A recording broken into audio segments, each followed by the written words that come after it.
Roman en 9 lettres de Fedor Mikhailovitch Dostoïevski, lu par Équilivre, livre audio.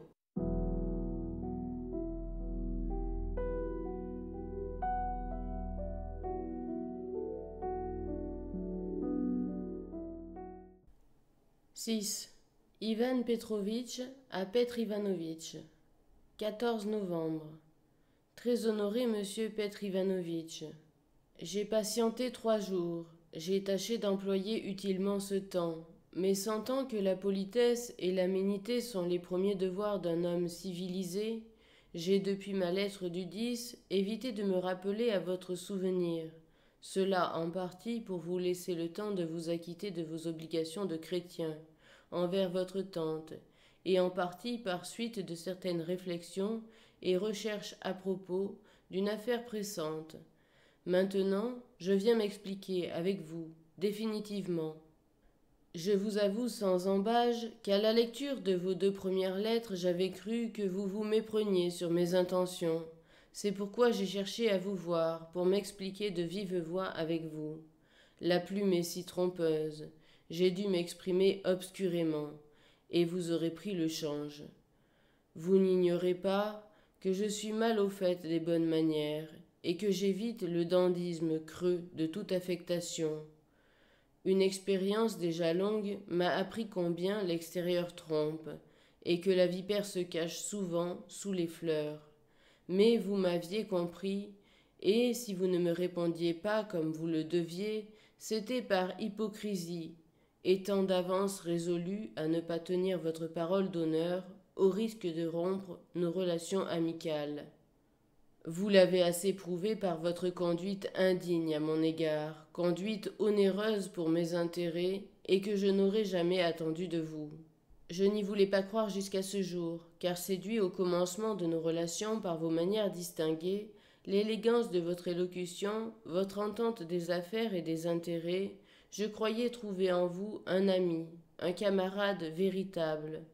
Mais je vois bien que beaucoup de gens, sous des dehors d'hypocrite politesse, cachent des traits empoisonnés. Ils emploient toute leur intelligence à faire au prochain le plus de tort possible. Ils craignent la plume et le papier, et bien loin de rechercher l'utilité de la patrie et de leurs semblables, ne travaillent qu'à tromper leurs contractants. Votre mauvaise foi, monsieur, résulte clairement des faits.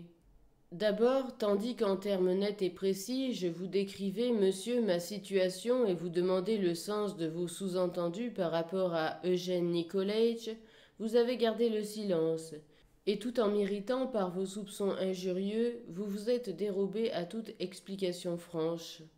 Après de tels innommables procédés, vous m'écrivez que tout cela vous chagrine. Enfin, quand les instants étaient pour moi si précieux, non content de vous être fait chercher dans toute la capitale, vous m'écrivez sous couleur d'amitié des lettres où, vous taisant intentionnellement sur notre affaire, vous bavardiez sur toute autre chose pour me donner le change, parlant de la maladie de votre estimable épouse, des soins consacrés par le médecin à votre enfant qui fait ses dents, revenant sur ces détails dans chacune de vos lettres avec une impertinente assiduité. Assurément, je puis admettre que les souffrances de l'enfant font souffrir l'âme paternelle. Mais pourquoi en parler alors qu'il y avait quelque chose de plus important et de plus intéressant à m'écrire? Je me taisais et je patientais.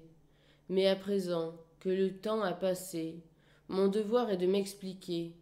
Enfin, vous étant joué de moi, en me donnant plusieurs fois de faux rendez-vous, vous m'avez obligé à être en quelque sorte votre bouffon, votre pantin, ce à quoi je vous prie de croire que je ne suis nullement disposé.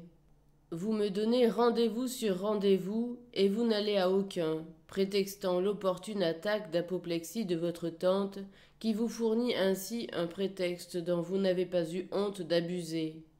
Or, j'ai appris, pendant ces 3 jours, que votre tante a eu son attaque le 7 au soir, un peu avant minuit. Vous n'avez donc pas craint de profaner les saintes relations de la famille pour tromper un étranger. Enfin, votre tante est morte, juste 24 heures après la date que vous avez eu l'impudence de m'assigner. Je n'en finirais pas si je voulais faire la somme de toutes vos supercheries. Et vous m'appelez votre ami sincère, cela dans le but évident, selon moi, de me donner le change. J'arrive maintenant à votre tromperie capitale, à ce silence obstiné en ce qui concerne nos intérêts communs, à cet indigne vol de la lettre où vous aviez si vaguement expliqué nos conventions relatives à cet emprunt forcé de 350 roubles sans reçu, et aussi à vos calomnies dirigées contre notre commun ami Eugène Nicolaïtch. Je vois bien que vous vouliez me laisser entendre qu'on ne peut rien lui extorquer, qu'il n'est, à ce point de vue, ni chair ni poisson.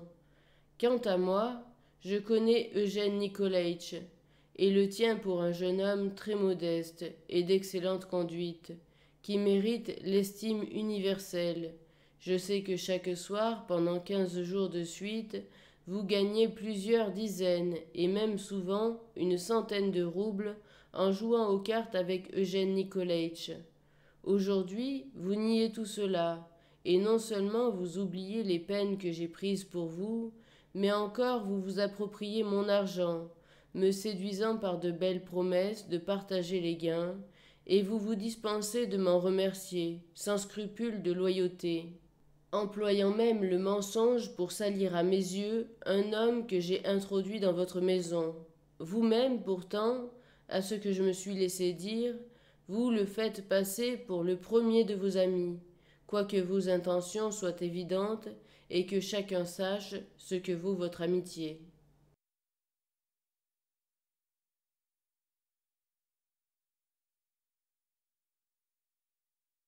Je termine ces explications me semblant suffisantes. Je conclus. Si au plus tôt, au reçu de ma lettre, vous ne me retournez pas les 350 roubles et toutes les autres sommes qui, d'après vos promesses, me reviennent, je recourrai à tous les moyens possibles pour obtenir satisfaction. Dus-je employer la force? Je vous déclare que je suis en possession de certaines pièces qui, dans les mains de votre humble serviteur, peuvent vous nuire et salir irrémédiablement votre nom. Permettez-moi de rester, etc.